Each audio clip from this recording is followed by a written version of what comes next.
irraa buqqisuudhaaf hadheeffannee qabsaawaa turre jechuudha. Injifannoon badhaadhinaa teessan hunda ta ummata Itoophiyaa hunda abbaan badhaadhina eenyu abbaan badhaadhina ummata saba sablammoota kun hundi tahee ummanni qabsoo badhaadhinaa dhugaa ta'uu hubatee daandiin badhaadhinaa daandii ida'amuu ta'uu beekee badhaadhina waloo hunda galeessatee argachuuf amanee amaanaa isaa ummatarra kaayyatee hoggansarra kaayyatee hoggansa isaatiif paartii isaatiif amanamee ummanni diinni alaatti wacu keessaatti wacu didee qabsoo hadhooytuu taasisee injifannoo arkate obboleessa isaa muumicha ministeeraa Dr. Abiy Ahmad Ali masaraa keessatti eeggachuudhaaf badhaadhina rooba keessa dhaabbate sarara dheeraarra dhaabbate obsan filannoo haqaa gaggeeffatee badhaadhinni injifatee mootummaan haarayni gad dhaabbatte jechuudha. Rakkoon amma haasoomaa jirtu tun hundi rakkoo guyya tokkotti eegaltee miti. Rakkoo bubbulte. Rakkoo tana dubbachuu dura haalli biyya keessa jiru, haalli diinnitti jiru, haalli nutitti jiru dubbachuuf hin taatu jechuuf meeta diinaa dursineeti gaafa rakkoo diinaaf xumurre tateenyaatti deebina obsaa jecha ummata nutti iyyatu ummata nu booyatu ummata nutti himatu ummata maa nutti ustanja'u obsaa jecha qabsoo tanaaf aarsaa guddaa kafallee qabsoo tanaas hin geenye jechuudha. Jibbaa nama tokko irraa hin qabnu. Jawaar Mohaammed gaafatti kaanu daandii irraa meeyxee jechuuf itti kaane malee jibbaa isarraa qabnu hin qabnu. Shanee gaafatti kaanu diina ummata Oromooti ummata Oromoo ajjeeftaa qabsoo sabaatti hin jirtu ergamtuu juuntaati jenneeti itti kaane malee jibbaa biraati miti. Juuntaa hoggutti kaanu maqaa Tigree taateefi miti. Maqaa dhiiga ilmaan Oromoodhaa ququmsaa xuuxaa baateefi qabeenya Oromoodhaa saamaa ilmaan Oromoodhaa ajjeesaa kaan miila irraa muraa kaan biyyaa baqachiisaa gidiraa agarsiisaa turteef. Ammaas ka dubbannu jibbaa nama tokko irraa qabaanneeti miti. Mufii nama tokko irraa qabaanneeti miti. Silaa ka dubbannu amma dura turte. Muumichi ministeeraa keenya kun ba'aatti heddummaata, fitinaatti heddummaate, gufuutti heddummaate, ta keessaa tanaa obsinu jennee obsine as hin geenye jechuudha. Amma immoo yeroon geesse.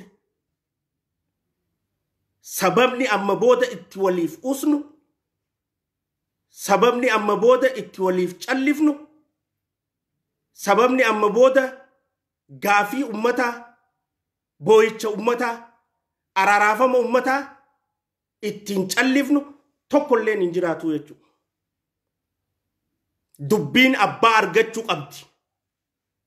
Dubbiin itti gaafatamaa qabaachuu qabdi.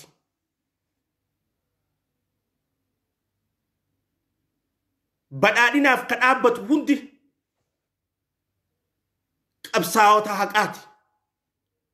Kan sirna kanaa fi mootummaa tana eeggachuuf dhaabbatu hundi qabsaa'ota haqaati. Haqa saniif qabsoofna. Dhugaa saniif qabsoofna. Eega kalee warra ummata keenya cunqurse takkaa daandii irraa meeyse itti dubbachuun sirrii taate. Eega kalee shanee ummata keenya gattu ummata keenya gudeettu ummata keenya saamtu hojjetaa ajjeeftu kaabinee ajjeeftu hoggansa ajjeeftu haadhaa ilmoo ajjeeftu ganda gubdu itti dubbachuun qabsaa'uun sirrii yoo taate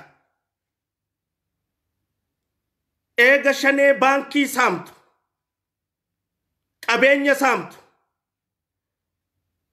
irra qabsaa'uun sirrii taate hoggansa mootummaa keessa taa'ee qabeenya ummataa boombaa fidhaabee xuuxaa jiru luugaa jiru saamaa jiru saaxiluun dirqama nuttaatii jechuudha. Fuula bitachuuf hin qabsoofne nama gammachiisuuf hin qabsoofne namaaf duuda shiireessuufis hin qabsoofne.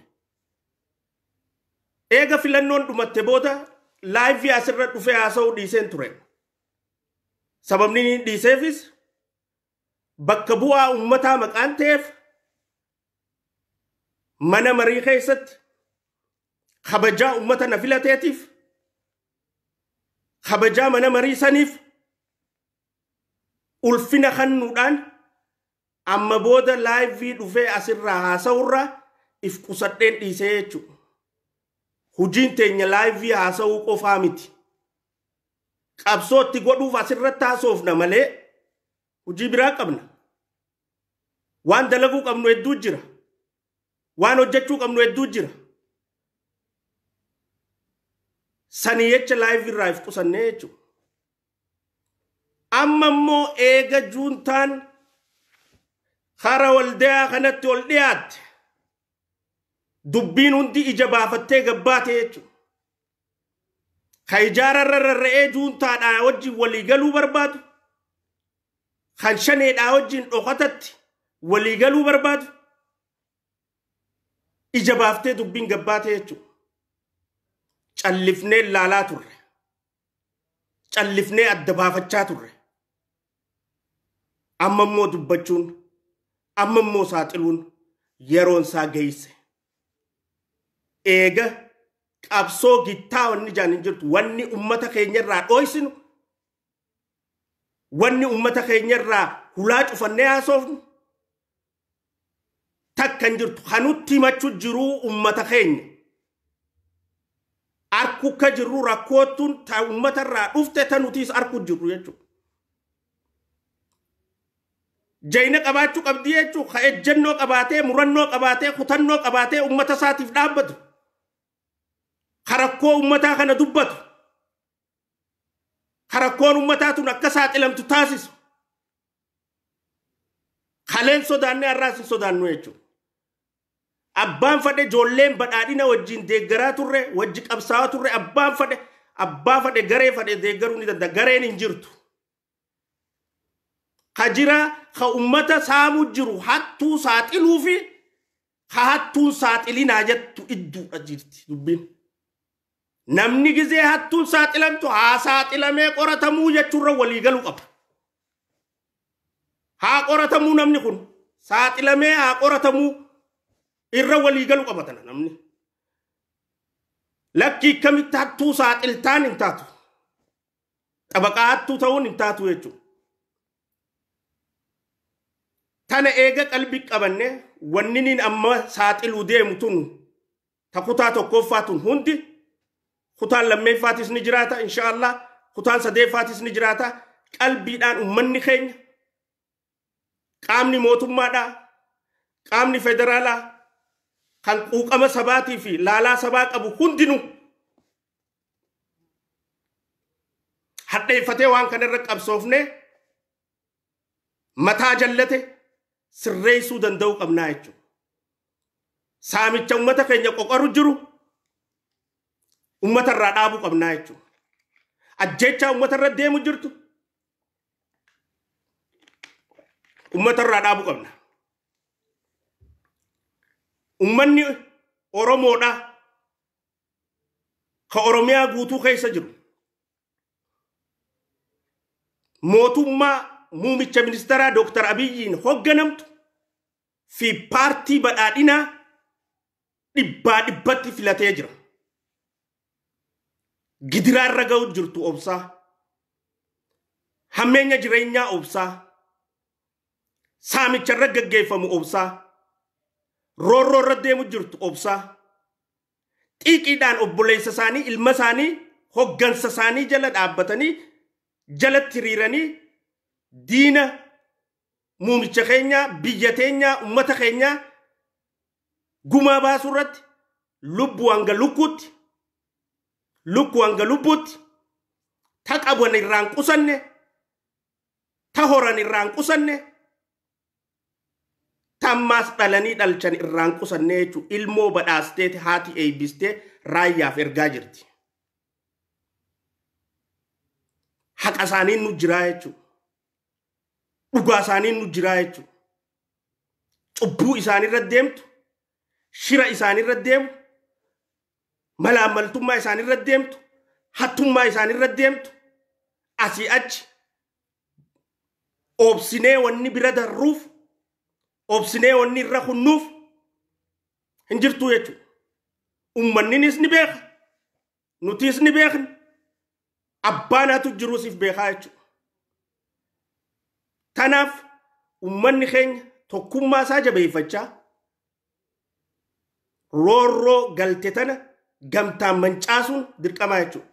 Nuti barree jirra halloo qocaa baasnee jirra qabsoo dabarte hunda keessatti hiriyyaa hedduudhaan ka wal dhabne shariikan wal jaalannu hedduun ka wal dhabne qabsoo sabaatiif waan itti amanneef badhaadhinatti amanne badhaadhina hunda galaa hundaaf badhaadhina waloo hundaaf ja'utti amanne paartitti amanne gufuu waan kanaa hunda wal dhabuunii miti aarsaarra kafaluudhaaf if boodan deebinee jechuun madu. Tanaaf jireenya qananii biyya alaa dhiisnee maatii keenya dhiisnee as dhufnee diina maallaqa waliif guuree nu jeesuu barbaadu dura dhaabbannee ummata keenya barsiifannee ummata keenya hubachiisnee ummata keenya daandii garsiisnee ka aarsaa kafalleef wareegama kafalleef wal sossobuufi miti.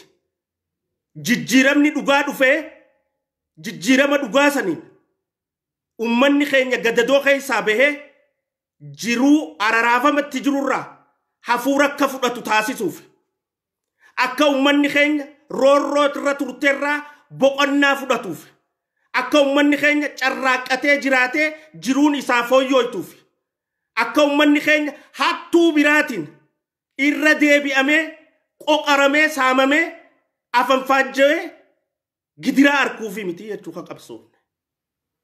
Tanaaf wanni dhugaa tana saaxiluudhaaf kutanneetti kaane jechuudha. Amma abbichuun muumichi ministeeraa keenya kabajamoon injifannoodhaan galee jira. Injifannoon galteetuun ammoo yoo naannoo Oromiyaadhaa mataarraa ilaa gadiitti sirreessuu baatte rakkoon tun rakkoo biraan dhalu teessii jechuudha. Rakkoon ka jirtu hoggansa keessa warra godinaatii fi warra aanaadhaa kana tuttuquun baay'isisu. Rakkoon ka jirtu achi akkamitti akka achi jiraatte ammaas saaxilaarra gaggeessinu irratti ka hubannu ta'a jechuudha. Simintoon biyya tanatti oomishamtu gareen dargaggeessaa qeerroon qarreen daandii irra dhadhaabbatu ka qabsoon tun injifannoon akka dhumtu taasise waldaan itti ijaaramee jiruu fi jireenya isaa akka jijjiirratu haalli mijaa'ee fi karaan isaan ittiin liqaa harkatan isaanii mijaa'ee simintoo fuudhanii raabsuudhaan jireenya isaanii akka jijjiirratan hogganaan taasisuu osoo qabu maatii isaa firoottan isaa raabsitoota simintoo tokkoffaa Itoophiyaa irraa godhuudhaan hattummaadhaan Raajiin jirre nu garsiisanii jiranii jechuudha. Raajiin jirre guutumaa guututti simintoo bakka baaturraa abbaatti ta'uudhaan maallaqatti fuudhuun baankiirraa simintoo tana raabsuudhaan jireenya ummataatii fi qeerroodhaa fi qarreedhaa jireenya dargaggoota hojii naggaadota hojii daldaltoota keessa lixuudhaan hojii hoggansaa moggatti dhiisanii seera cabsuudhaan if jaalatummaadhaan bololummaadhaan garee irra jaaranii maatii fi keessa jaaranii guutuu guututti ittiin naggadamaa bahee jechuudha. Maal qaba osoo dargaggoota irra jaaranii? Maal qaba osoo hawwan irra jaaranii? Maal qaba osoo naggaadota naggadachuu jiru irra jaaranii akka jireenyi uummata keenyaa jijjiiramu taasisanii? Hoggansi bar jiruu ifii jijjiiruu fi miqa hogganaa ta'u. Hogganee uummata fi gadadoo fi beela dheebuu fi rakkoo dhabaa fi hanqina keessaa baasuu fi jireenya uummataa jijjiiruuf qabsoo goone malee jireenya garee, jireenya dhuunfaa, jireenya hoggansaa biliyeenera godhuu fi miti qabsoofne. No, saniif hin qabsoofne. Osoo dargaggeessi meeqa hojii dhabaan dirreerra karaarra deemuu waldaa walit jaaruun osoo danda'amu osoo naggaadoonni simintoo fudhatanii naggaduu barbaadan dhorkamanii taa'anii telefoonaan gareef kannaa maatii fi keessa naqanii simintoo raabsuudhaan tokkoffaa baanii jiranii jechuudha. Hattummaadha tun. Aantummaadhaa miti. Aantummaadhaa miti. Hoggansarraa waan eeggamaatii miti. Qaanyiidha. Takka. Lammeeffa. Dhimma jimaa. Akkuma yaadattan.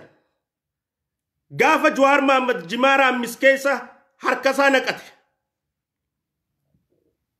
Asirra baheetiin laayiviidhaan jimaa raammis keessa harka kee baafadhuu jechaanii ture jechuudha.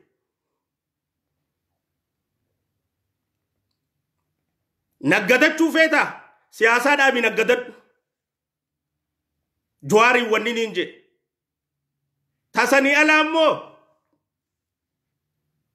siyaasatti fudhatama qabu fayyadamtee jimaa raammis keessa harkan galchatiin jennee harkasaa jimaa raammis keessa akka baasuuf asirratti saaxilaa turre jechuudha. Eega san saaxiluun sirrii taate. Hoggansa mootummaa keessa irrakkatina maqaa isaanii tokko tokkoon isinii kan nu ta'a. Hoggansa mootummaa keessa haati Oromoodhaa ka jimaa qotaa baate. Abbaan Oromoodhaa ka jimaa qotaa ba'e. Ummanni keenya jimaa isaa kana guddisuuf gidiraatti harkaa ba'e.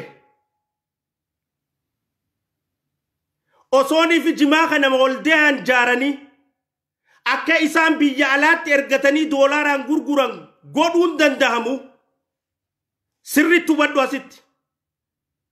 Akka isaan seeraan waldee garagaraatiin jaaramanii jimaa abbaan qotate waldeehan jaarratanii oomisha isaanii ifiif dallaalatti godhuudhaa miti. Ifiif bakka silaa gurguran warra Somaalee sanii wajjin walii galanii geessanii doolaara 5 isaa ta'u 10 isaa ta'u 15 isaa ta'u gatiitti walii galanitti doolaaraan gurguratanii galii silaa mootummaaf galuu qabdu. Taaksii mootummaaf galchanii hanqina Dooktar Abiy doolaaraan argaa jiru kana jalaa tumsuufiin danda'amtu. Ummata keenya arralle bakka Jeneraal Kwartar bu'anii bakka Suuraadhaa bu'anii bakka Abdiileedhaa bu'anii warra jimaatiin jimaa qottee jimaa magaalaa dhiyeessuu malee asitti jechu ati ala geessuun dandeessu jedhanii ka isaan alatti illee dhaqanii Somaalota walaasawanii argatan hunda harkaa fudhatanii akka isaan xayyaaraan hin arganne dhoorganii akka achitti hin qubanne dhoorganii ifiifammoo nama maqaan isaa Taaddasaa jedhamu kan magaalaa Dirree Dhawaa keessa jiraatu kan Azeeb Masfinii wajjin dalagaa bahe kan juuntaadhaa wajjin Oromoo qoqoraa bahe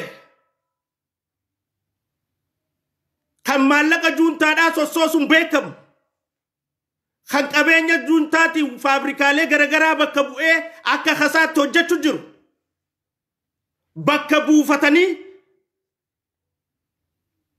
jimaa ummataa akka isa dhaqee inni ala gurguru akka suura dhaqee suuraan ala gurgurtu taasisuudhaan arrallee ummata keenya bilisummaa arkanne jennu kana keessatti walabummaa arkanne jennu kana keessatti haqa nuu bee jennu kana keessatti dhugaa nuu baate jennu tana keessatti jimaa ummata keenyaatiin hoggansi Taaddasaa bakka buufatee ifi duubarraa maggaarajaa duuba taa'ee akka warri jimaadhaa warri awwadaay ka Shariif Kaalid ka Gaara Mul'ataa ka Baddeessaa ka Harargee Lixaa ka Mi'eessoo ka Kombolchaa bakka jimaan jiru hundarraa jimaan isa biran malee gara biraatti hin galle daandii cufanii laayina gurguramu kiiloo 50 geessu halkanirraa doolaara miliyoona meeqan gurguruudhaan saamicha seenaadhaatti dhagaameen been roorroo obboleessarraan gahuun taane ummata keenyarraan gahaa jiranii jechuudha. Hubadhu asii waa lama tokkoffaa akkuma nama mootummaa keessaa hoggansateetti hanqina doolaaraa kan muummichi ministeeraa keenya akka biyyaatti isa qunnamu jiru doolaarri akka isaan ganne black marketiin akka alaa achiin karaa isaan barbaadaniin Duubaayiin Ameerikaadhaan ilma maarreetiin achiin bahee akkaanii fi maallaqni maatiidhaan alatti qabamu taasisuudhaan jimaan asitti maallaqa Itoophiyaatiin bitamee ka doolaarri ol hin deebine yoo deebisanii hanga xiqqaa deebisanii hijibaan jechuun waraqaa sobaatiin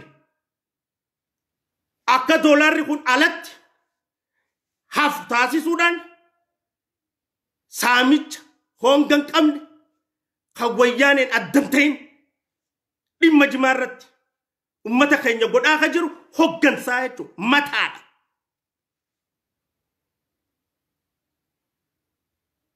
Lukkuu qabdu kan nu jirtii bara haatii jimaadhaa maal isin goote? Re'ee qabu isinii kan nu jiraa bara abbaan jimaadhaa maal isin godhe? Maal nu godhe?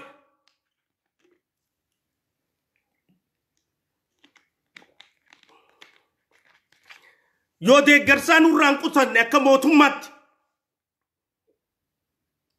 yoo nu tumsuudhaa akka paartiin nurraan qusanne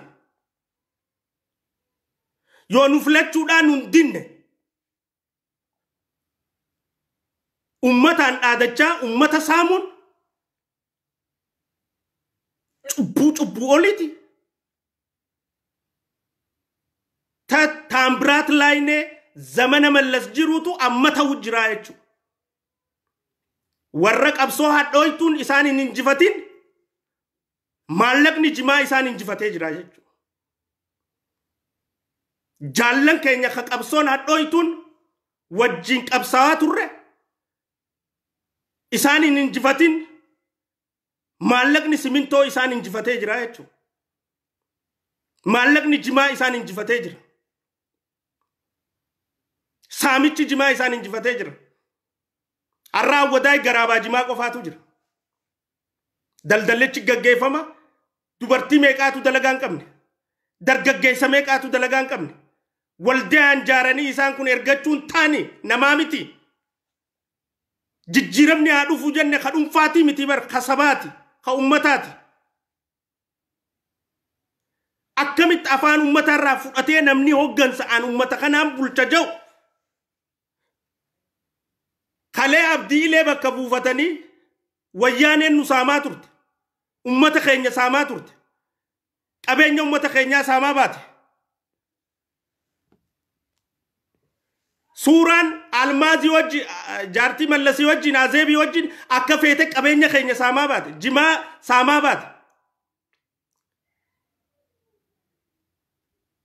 ummanni bar muumichi ministeera Dr. Abiy jimaa harkaa fi harka gurguradhaa malee liqiinuun gurgurinaa ja'amee ummanni kun jimaa guddisee itti akaafee gurguraangee muree fidee tolchee liqii kannee deebi'aa bar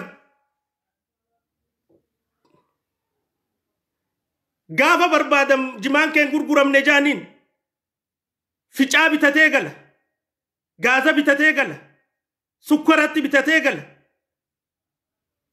hogguu barbaadan niiraan teen dhufne jaaniin irraa hirrisan irraa hatan hay yoo ummata kanaaf qabsaa'u waan eenyuuf qabsoofne akka ummanni kun saamamuuf hin qabsoofne nuti akka ummanni kun haqasaa harkatee qabeenya rabbii isaa kanneerraa jiruu isaa jijjiirratee jiraatu taasisuuf qabsoofne osoo abbaan fadhe naggadachuudhaaf jimaa mirga qaba abbaan fadhe rakkoo miti san hoggansa taatee immoo attummaa jimaatii fi naggada jimaa keessa seenuu hin dandeessu laayisansii baafattee jimuma naggaduu dandeessa karaa harkannaan san mirga keeti ammoo osoo haati jimaa ooruu jimaa qabdu ka jimaa gurguru jirtu diree xuriidhaan deemtu miila faanta deemtu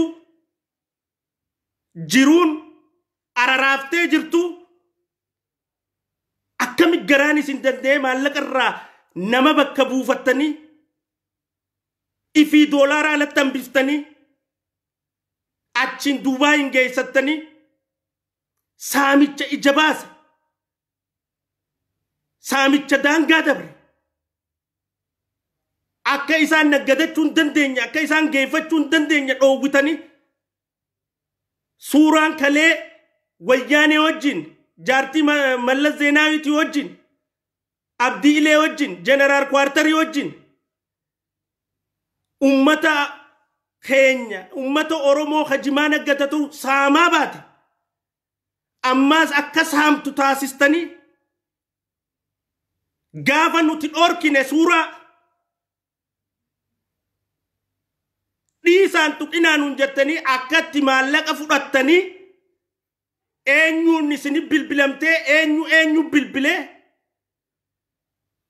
suuraa jimat deebistanii achi keessaas nama naqattanii ummata keenya quncaasaa maallaqa irraa guuraa qabeenya isaatiin arrallee akkuma wayyaanee daranitti hoggu nyaattan nuti qaama hoggansaa taanee maaliif callifna maaf usna haa yeroontu yeroo miti jennee obsaa turre bara qabsootti ifaajeetti ifaajneetu nu harkaa daba jennee obsaa turre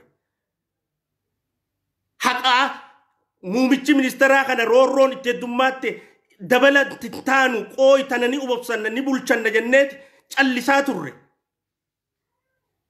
qiyaasa dabartee jechuumma tun qaanyiidhaa jechuudha heeraa cabe seeraa cabe amanamummaa cabe hoggansummaa cabe adeemsaa cabe hattummaa dagaage aantummaa tubbate ummata akka diinaan laaltanii saamicha hongan qabne kaayattanii saamtanii saamsisaa hogguyaatan garaattiin callifnee usnee ittiin isin laalluun qabnu jechuudha hajimaa cabsu faantaan deemaa hajimaa fuudhee biyya ollaa geessu wanni fooqii ijaarratuuf hin jirtu jechuudha. Malaammaltummaa keessa jira. Nama if dura buuftanii keessa naqattanii maatii keessa neexanii ummata afaan fajjeessitanii waldee garagaraa naggadaafillee waldee ijaaramee naggaduufillee carraa harkate. Kaachittillee nama wajji naggadatu harkate. Karaarraa baastanii kiiloo inni harkate harkaa saamtanii fuutanii Taaddasa kannitanii Taaddasaa Haazee Masfiin kalee wajji naggadu jirtu. Kasilaa heeraa fi seeraan amma gaafatamuu qabu. Ka qabeenya ummataa saamee saamicha isaanii ummata wayyaanee juuntaa bakka bu'ee ammallee doolaara ala baasu jiru. Baqachiisu jiru maallaqa. Heeraan qabdanii heeraa fi seeraan gaafattanii qabeenya saamame ka ummataa godhuu osoo isinirra jiru isa bakka buufattanii isa keessaan ummata gidiraa agarsiisaa jirtanii jechuudha. Akkamiin callifna? Daangaa dabartee jechuudha. Kana ummanni ifiif boo'ee nutti himachuu jira. Nu dubbadhaa jeen nu himachaa jira jechuudha. Qorannee ragaalee barbaachisaa ta'e hunda harkaa qabna. Kanarratti wanni if dhaammoonnu takka hin jirtu jechuudha. Ihee chaanaalli tuubboon jimaadhaa, chaanaalli tuubboon simintoodhaa kan gidiraa ummata keenya garsiisaa saamisaa jiru. Oromoon naggadachaa hin jirtu. Oromoon kuulii taatee jirti ooruusii irratti. Abbaan jimaadhaa kuulii ta'ee jimaa dalagee namaa dhiyeessu jira. Ifii magaala dhiyeeffachuutti hin jiru. Ifii ala dhiyeeffachuutti hin jiru. Akka inni san hin dhiyeeffanne kagodhe isin maaliif doolaaraaf namicha bakka buufattanii jechuudha. Tana osoo garuu akkamittiin ummata keenya callisna. Jiruu qananii dhiisnee wanni dhufneef bar qishnaafi miti. Jiruu qananii dhiisnee wanni dhufneef bar taphaafi miti. Jiruu qananii dhiisnee wanni dhufneef ummata keenya waan dhabe tabiyya ambaabbarre tarkachuun isaan maltu ta isaaf haqataate ta isaaf malte ta qoodasaa taate heeraa fi seeraan guuttatee ittiin badhaadhina dhugaasan dhandhamee mootummaa isaatii fi jireenya isaa cinaa mootummaa isaa cinaa dhaabbachaa jiruu isaa rakkarraa jijjiiramtu malee hoggansa jijjiiruufi miti. Jiruu hoggansaa jijjiiruufi miti. Ta'uu jechuun kun. Ta'u. Inuman ta'uu jechuun. Chaanaalli ijaarame kun faca'ee diigamuu danda'uu qabaa jechuudha. Faca'ee diigamuu danda'uu qaba. Gara biraatiin lamaan himee beeka. Wanti dheertuudha. Konistiraakshina fudha. Konistiraakshini mana barnootaa ijaaru. Kan dildila ijaaru. Kan waajjiraalee ijaaru. Kan irrigeeshinaaf ijaaramu. Bakka bishaan keessa ba'u, kan maagada keessa ba'u ijaaramu. Kan hospitaalli itti ijaaramu. Kan manni barnootaatti ijaaramu. Konistiraakshini wanni kun hundi itti hojjetamu garee hooggansaa ta garagaraatiin ijaaramtee abbootii qabeenyaa if dura buustee ifi duubaa abbaatti godhattee kan ijaaramaa jiru. Ijoolleen injiinarii dinqiidhaan eebbifamte yoo hayyama baafatte yoo waldaan ijaaramte irrigeeshinii argachuu hin dandeessu. Yookiin maallaqa qabdu jaanii taphaa ala baasan. Yookiin ati ganaa fireeshiidha jaanii taphaa ala baasan. Ijoolleen tun wanni qabsooftee bar jiruu fi jireenyi irraa jijjiiramuufi. Ilmaan Oromoo ka injiinarummaan qaree barate waldaa wal ijaartanii hoggansa jechuun nama Oromoodhaa ka injiinaringiin barate ka beekumsa mana barnootaa ijaaruu qabu. Mana hakimaa ijaaruu qabu. Dildila ijaaruu qabu. Garee wal ijaartanii baankii misoomarraa liqii karaatti harkatu mijjeessitanii fi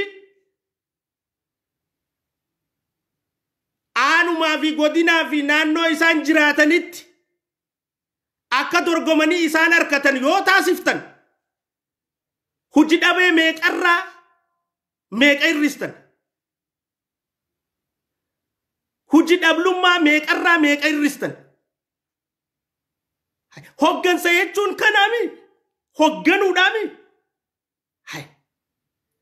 ifi immoo abbaa qabeenyaa ka constructionaa tolfattanii duubatti fi seentanii maatii keessa naqattanii araddaas aanaas godinaas naannoo irrattis wahuma carataadhaan calbaasiin bahu hunda huxuggootanii fuutanii maalinaa jiraatu ummanni hattummaan construction maaliif constructionni dhimma simintootiin wal qabata constructionoota mana barnoota ifa boruu jaarame kun hundinu raabsaan sibiila raabsaan simintoo raabsaan waa hunda eessa akka ta'e eenyu akka ta'e hin beeknu nuti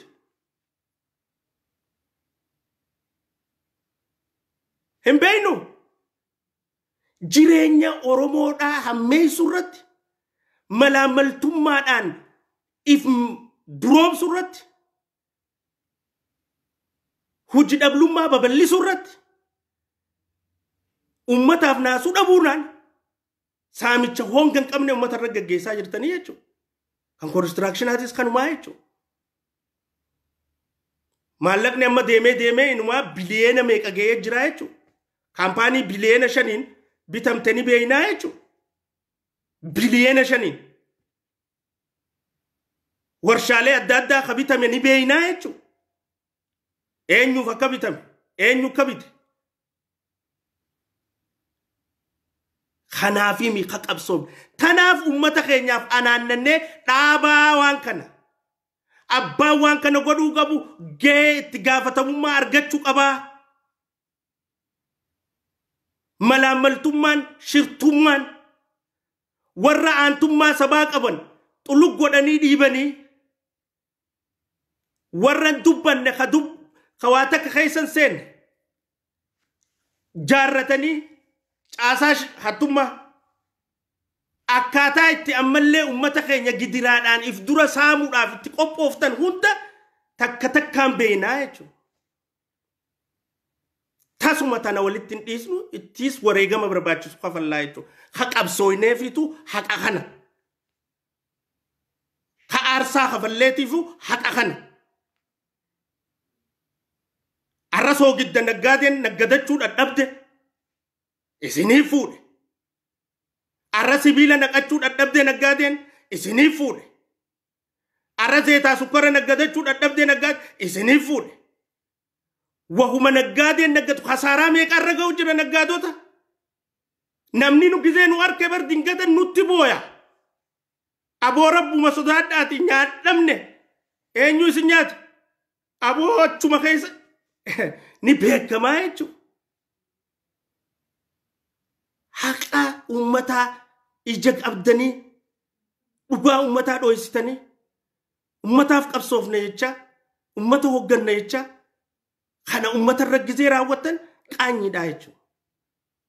Addu'aan irra filadha malee abadan callisee taa'ee ilaaluu hin danda'u jechuudha. Abadan na laaleessa. Kaniin qabsaa'ee fi dhugaa kana. Kaniin ejjennootiyaa murannootiyaa si kutannootiyatun. Tanaaf paarlaamaas gizee seenne sholkoo eegabbu leebocha alluu kajanneefis. Maan kamaan gaata masaaxiroo yesarraan doones lamnaaf jechuudha. Eenyutu eenyu wajjin maallaqni neetworkiin akkamitti deemaa maqaa beeynuuf sodaa malee muumicha ministeeraa dura teenyee sholkoo eegabbu leebocha alluu jennee wanni dubbanneefis tanaaf jechuudha. Sodaan qabnu jechuudha tanarratti. Haa ummanni keenya jiruunsaa isaa jijjiiramtu. Haa Oromiyaa badhaatuu taatu. Haa ummanni aragalfatu. Janneeti. Ummanni badhaadhina filatee jira. Badhaadhinni keenya itti qabsoofne. Ifaajee keenya aarsatti kafalle. Abbaa fadhe badhaadhina xureessuu ittiin dhiisnu jechuudha. Dubbiin tun deemtee badhaadhinni akka jibbamu taasisti. Dubbiin tun deemtee ummanni booda badhaadhina irratti akka kaka'u taasisti. Dubbiin tun deemtee booda fincila fiddi. Dubbiin tun deemtee amanamummaa fi jaalatamummaa muumicha keenya qabu sharafti. Muumicha ministeeraa keenya waan kana keessaa harka tokkolleen qabu. Qulqulluudha harkisaa. Qulqulluu. Achi juuntaa wajji falma. Asiin shanee balleessuuf falma. Achi Ameerikaa wajji falma. Achi Abbaay Giddibii falma. Achi Ijiptii wajji falma. Achi Suudaaniin falma. Isa yaa'ii keessa shoorar keessanii isaan asii attummaa sharafa attummaa laal. Afuufi attummaa. Inni sammuunsaa nagayaa fi tasgabbii Itoophiyaan harka takkan facaan. Itoophiyaan abbaan fadhe akkan injifanne. Itoophiyaa abbaan fadhe akkaaniif hin tuffanne. Eenyuuf ergamnu jee qabsoo garagaraa hanga Ameerikaa wajjinitti itti jira. Rabbiin nuu kanne isa nama dhugaa irraa waan jarritti jiru tan takka irraa quban qabu. Duraan baannaa beeke amma qubani qaba. Duraan irraa quban qabu. Duraan amma immoo yaa'u ni dhagaa isirraa waas. Isa immoo wanni ni ani isin garsiisuu fadhe isa saniin afaan jeessaniiti. Ifi immoo asii boombaa simintoo, boombaa jimaa, boombaa maallaqa konistirakshinaa itti dhaabanii naggaadee simintoo naggaddu tabaala godhanii naggaadee jimaa naggaddu tabaala godhanii joollee barattee laayisansii baafattee konistirakshinaan ifi maatiif illee gargaartu tabaala godhanii carata ala godhanii ifumaaf waa hunda xab godhanii ija haaddotanii nyaara haaddatanii iqjaanii ta'anii yaa'an jechuudha. Isaanii attummaan ra'anaannatu gizee laalte fi wanni isaan itti jiran gizee laalte si baareessitii jechuudha. Amanuuf si dhiba. Qorannee finneeti. Ka dubbachuun akkanuma lafaa kaaneeti miti ka dubbachuun jiru. Tanaafuu gidiraan uummata keenya irra deemu jirtu tun abbaan itti gaafatame furmaanni uummataaf dhufuu qaba. Furmaanni qeerroo fi qarreef dhufuu qaba. Furmaanni daldaltoota jimaatiif dhufuu qaba. Furmaanni daldaltoota simintootiif dhufuu qaba. Furmaanni daldaltoota sukkaraatiif dhufuu qaba. Furmaanni daldaltoota soogiddaatiif dhufuu qaba. Furmaanni daldaltoota sibiilaatiif dhufuu qaba. Furmaanni daldaltoota hundaaf barattoota hundaaf dhufuu qaba jechuudha. Dhufuu qaba. Saniif hadheeffannee wanni irra qabsaa'u jirru jechuudha. Haqa uummataati. Roorroo uummataati. Akkamiin garaan si usa. Dhugaa osoo nama akkuma reefu jee rakkoo nama tokko irraa hin qabnu. Wal kabajna, wal jaalanna, wal dubbisna, ulfina walii qabna. Rakkoo dhuunfaatii miti takka hin jirtu rakkoon dhuunfaa. Rakkoo saamichaati. Rakkoo hattummaati. Harabaafachuu qaba uummanni keenya. Dhaabbachuu qabdi hattummaan. Ni dhaabna dhaabbachuu qabdi jee kadhaadachaa ture maas muumicha ministeeraa keenyaatti daandii san irra jirra. Hasaasuun hin taatu jechuudha. Uummanni nu himachuu jira.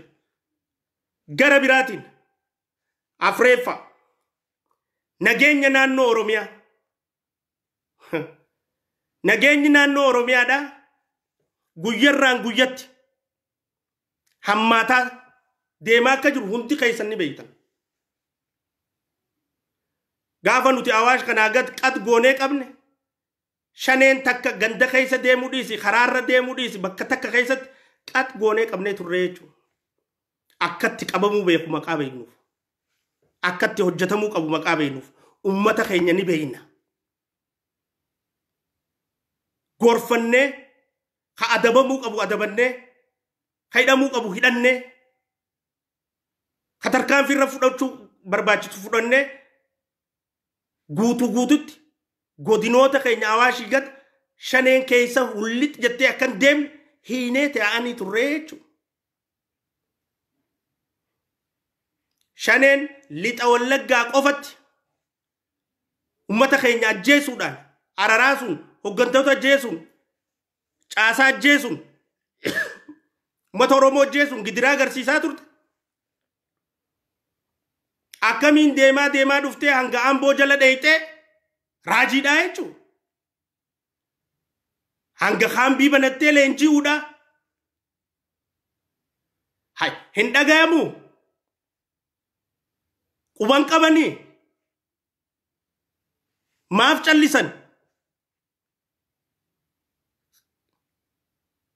Amma inumaa kunoo godinoota hunda keessa deemaa jirti jechuudha. Babal'attee nageenya ummataa booroysitee hoggansi nageenya ummataa kabachiisuu hin dandeenye. Hoggansi diina ummata ajjeesu qe'ee ummataa keessaa hambisuu hin dandeenye. Hoggansi tikaa fi nageenya ummataadhaa faana bu'ee hordofee mirkaneessuu hin dandeenye. Rakkoodhaa jechuudha. Soo shaneen duraana gara tokko qofatti itti hafte akkamiin Guujitti babal'atte, akkamiin Shawaa Lixaatti babal'atte, Shawaa Bahaatti babal'atte, akkamiin Asaboo keessatti ajjechaan deemaa jirti, lolli deemaa jira. Arra informaationa tokkoon qabnaa jechuudha. Ragaadhaaf ammaas hunda isaaniitiif teekstiidhaan, waatsaappiidhaan, teelegiraamaan maaliin tanaatu bakka tana jira, shanee kanaa bakka kanaa jira, maaltu bakka kana jira, odeeffannoo takkaan kannaafii turre jechuudha. Faana jirraa malee deebisaan biraan jirtu. Qaamaan itti himne, barruun itti himne, wanni nuti godhin jirtu jechuudha. Hanga amma ummanni nageenya dhabee lolli deemu humni addaa kun bar ijoollee qeerooti. Duuti isaanii nu laaleessa. Poolisni bar ijoollee Oromooti. Duuti isaanii nu laaleessa. Maaf ajjeefaman isaan kun guyyarraa guyyatti? Maaf shaneen akkanatti magaalaa keessa babal'atti? Nageenyi Oromiyaa yaachisaa keessa jiraami? Namni kafadhe meeshaa gurguddoo girnoof baazuqaa meeshaan ga xayyaaraan dha'u taatu qabatee gaara keessa seenee jiraami? Toollaa dirree dhawaatti dhiyootana taate hunda quba qabdanii jechuudha. Saniifuu warshaa shanee bobaa jala qabattee hoomishtee hidhachiiftee daandii garsiiftee miliisitee gaara hunda keessatti akka wal hortu taasisu jiruutu mataa keessa jira jechuudha. Yoo mataan hin jallatin miilli hin jallatu. Manni abba fakkaata. Manni abba fakkaata. Tun ijoollee dhiyootana nageenya irrattii fi tika irrattii fi maal irratti muuddamte ilaallatu. Ilaallatu ijoollee namba godina irraa shanee ariyaa baatee dhuftee asitti muuddamte tana ilaallatu ijoollee.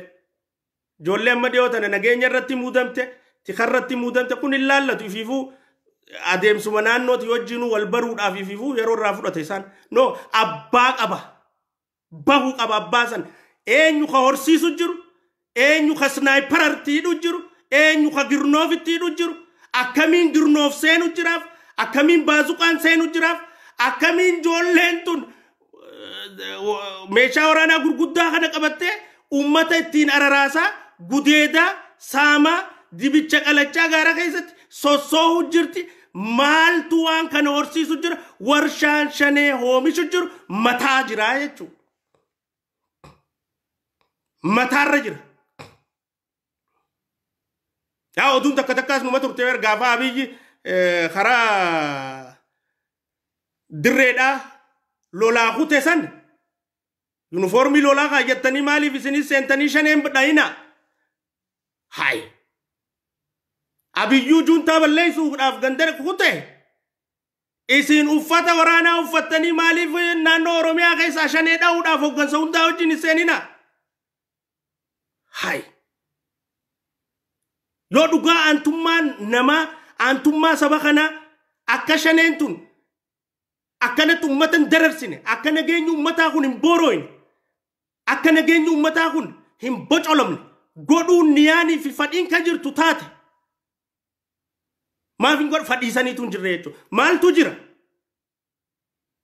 bishaan malaan waadanii beeka fayyaaleensi dubbiin hin galleef guutuudha ilaa arraa daandii jennerraa takkaa meeneen beeynu injifachaas geenya wahuma hin injifannetti hin kaanu nuti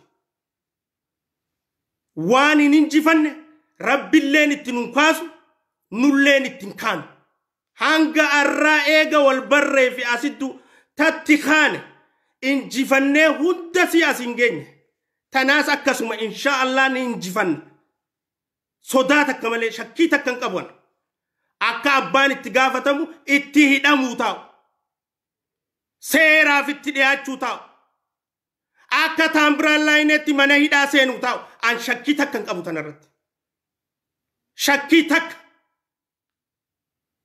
maaliif dubbiin laalee harkaa jechuudha Juwaar Mahammadiin karaan ati irra deemtu kun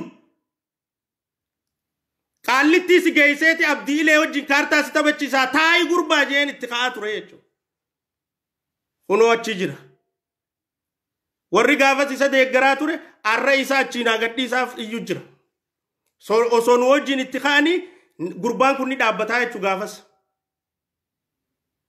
warri imma fuula bitachuuf hoogganarraa takkaayis